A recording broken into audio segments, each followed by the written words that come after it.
అసలు ఏం మాట్లాడుతున్నారు జగన్మోహన్ రెడ్డి గారు అని ఎదురుగా అనలేక చాలామంది టీవీల ముందు ఆవేదన వ్యక్తం చేసినటువంటి పరిస్థితులు ఆంధ్రప్రదేశ్లో కనిపించాయి. ఆంధ్రప్రదేశ్లో ఏంటి యావత్ మొత్తం తెలుగు రాష్ట్రాల్లోనే ఆ విధమైనటువంటి పరిస్థితి కనిపించింది. అసలు ఏం చెప్తున్నారు, ఏం మాట్లాడుతున్నారు? పూర్తిగా వైసీపీ పార్టీలో ఉన్న వాళ్ళందరూ కూడా మంచివాళ్ళు, మంచోళ్ళు. సో ఎక్కడా కూడా ఎట్లాంటి తప్పు చెయ్యరు, ఎట్లాంటి తప్పు చెయ్యలేదు. ఈ విధంగా సో జగన్మోహన్ రెడ్డి మొన్న మాట్లాడినటువంటి అంశం కూడా అందరూ కూడా చూశారు. ఏదైతే మొన్న ఈ డ్రగ్స్ కేసుకు సంబంధించి కూడా వైసీపీ ఏదైతే స్టూడెంట్ విభాగానికి సంబంధించినటువంటి వ్యక్తి ఎవరైతే ఉన్నారో కొండారెడ్డి, ఆయన చాలా మంచోడు, చిన్నపిల్లోడు, ఇవన్నీ కూడా జగన్మోహన్ రెడ్డి చెప్తున్నటువంటి పరిస్థితి. సో ఆయన గురించి తెలిసిన అందరూ కూడా, ఈయన గురించి, ఈ కొండారెడ్డి గురించి తెలిసిన వాళ్ళందరూ కూడా ఏంటి జగన్మోహన్ రెడ్డి ఈ విధంగా మాట్లాడుతున్నారు అంటూ కూడా ఆశ్చర్యపోయారు. అంటే కొండారెడ్డే కాదు, సో వైసీపీలో ఉన్నటువంటి నేతలందరూ కూడా, అంటే ప్రతి ఒక్కరూ, అంటే వైసీపీ నేరస్తులకు కేర్ ఆఫ్ అడ్రస్గా మారింది అంటూ కూడా చర్చలైతే మొదలైంది. ఎందుకంటే ఇటు జోగి రమేష్ కావచ్చు, లేదంటే కాకాని, ఏదైతే కోర్టులో ఉన్నటువంటి ఫైల్సే దొంగతనం చేపించినటువంటి వ్యక్తి అంటూ కూడా ఆయనకు సంబంధించినటువంటి వార్తలు కూడా వస్తూ ఉన్నాయి. సో అదొకటి. తర్వాత ఈ జోగి రమేష్, సో ఆయనకు సంబంధించినటువంటి, ఆయన చాలా సౌమ్యుడు అట. మరి ఆయన చేసినటువంటి పనులు ఇవన్నీ కూడా ఇప్పుడు బయటకు వస్తున్నాయి, మనం చూస్తూ ఉన్నాం. పూర్తిగా ఇప్పుడు ప్రస్తుతం అయితే వైసీపీ నేరస్తులకు కేర్ ఆఫ్ అడ్రస్గా మారింది. ఆ పార్టీలో ఉన్నటువంటి చాలామంది నేతలు ఏదో ఒక కేసుల్లో ఇరికినటువంటి పరిస్థితి, ఉన్నటువంటి పరిస్థితి. ఇరకడం కాదు, ఆ కేసులలో వాళ్ళు ఇన్వాల్వ్ అయ్యి తప్పులు చేసి ఆ విధంగా కేసులు అయితే నడుస్తూ ఉన్నాయనే చర్చ ఒకవైపు.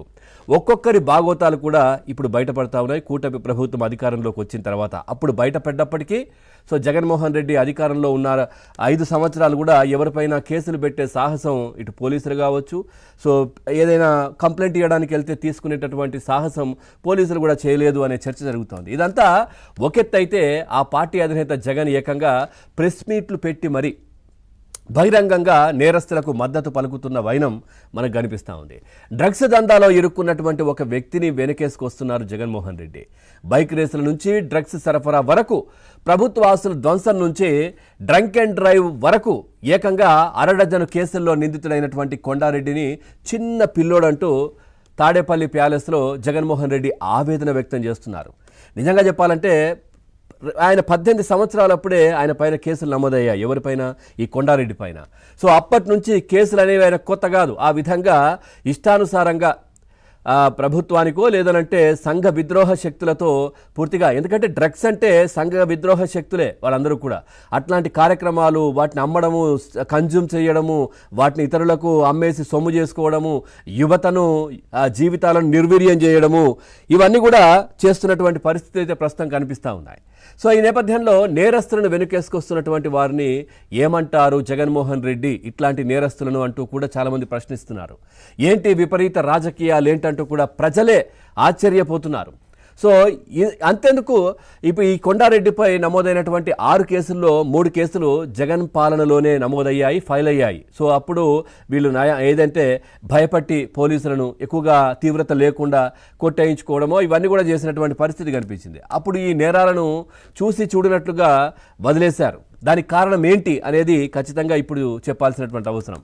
ఇక ఇంజనీరింగ్ విద్యార్థులకి ఫ్లైట్ టికెట్ బుక్ చేసి, వాళ్ళను పంపించి టికెట్ బుక్ చేసి పంపించి రైల్లో సింథటిక్ డ్రగ్స్ కూడా తెప్పించినట్లు ఆధారాలు కూడా స్పష్టంగా ఉన్నా ఒక నెట్వర్క్ను కొండారెడ్డి నడుపుతున్న జగన్ మాత్రం తప్పుడు కేసులంటూ ప్రజలను నమ్మించే ప్రయత్నం ఎందుకు చేస్తున్నారు, ఎందుకు ఈ విధంగా చేస్తున్నారంటూ కూడా చాలామంది మాట్లాడుతున్నారు.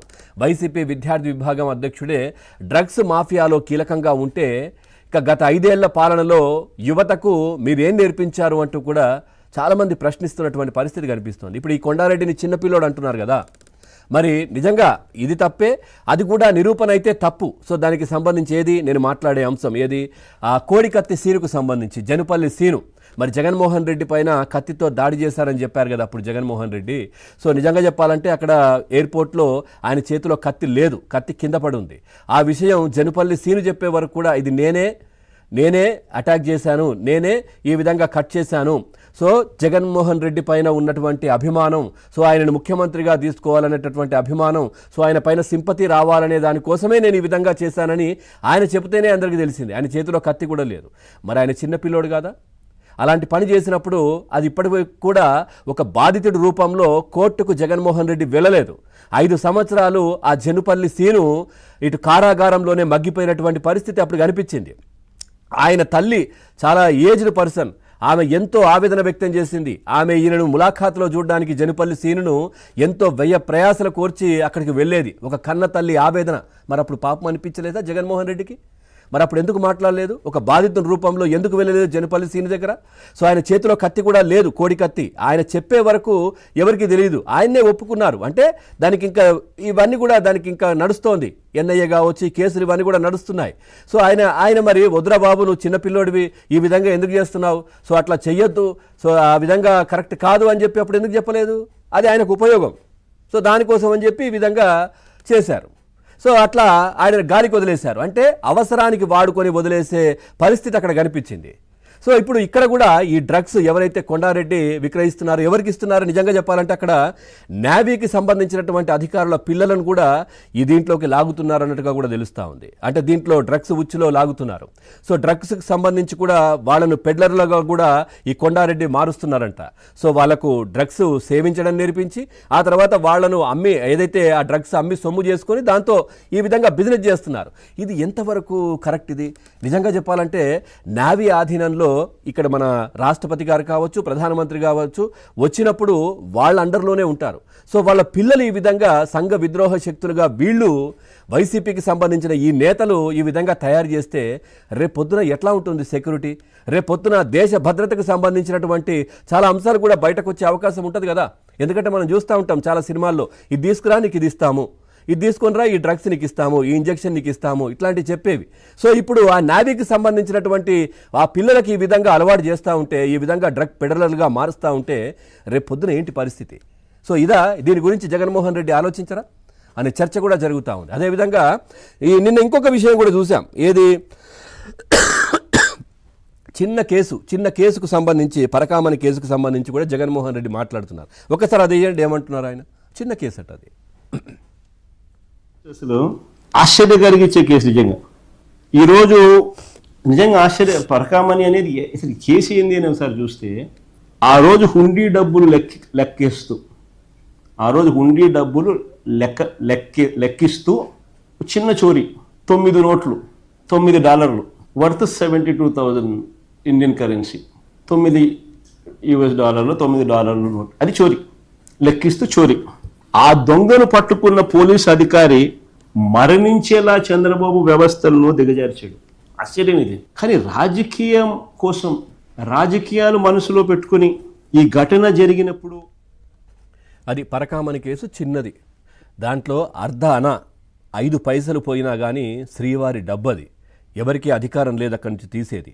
కోట్లాది మంది హిందూ భక్తుల మనోభావాలు దెబ్బతింటాయి. స్వామివారి డబ్బు అది. సో అక్కడి నుంచి 9 నోట్లు 76,000 రూపాయలు పోయాయి అంటే డాలర్లు. సో చిన్న కేసు అంట అది. సో ఏ విధంగా మాట్లాడతారు ఇట్లా? ప్రపంచవ్యాప్తంగా ఉన్నటువంటి ఆ దేవదేవుడి భక్తులందరూ కూడా వాళ్ళ మనోభావాలను దెబ్బతీసే విధంగా జగన్మోహన్ రెడ్డి ఏ విధంగా అట్లా మాట్లాడతారు? సో అది చిన్న కేసు అంట. అంటే 76,000 అనేది అంటే వీళ్ళకు పెద్ద కేసు అంటే ఏది? వాళ్ళపైన ఉన్నటువంటి కోట్ల రూపాయల కుంభకోణాలు, మనీ లాండరింగ్లు, ఇవన్నీ కూడా క్విట్ ప్రోకోలు, ఇవన్నీ కూడా ఉన్నాయి కదా. అవే పెద్ద కేసులు, ఇవన్నీ చిన్న కేసులా? ₹1 పోయినా, నయా పైసా పోయినా కానీ అది తప్పే, అది కేసే. సో ఈ విషయం జగన్మోహన్ రెడ్డికి తెలియదా? సో ఓవరాల్గా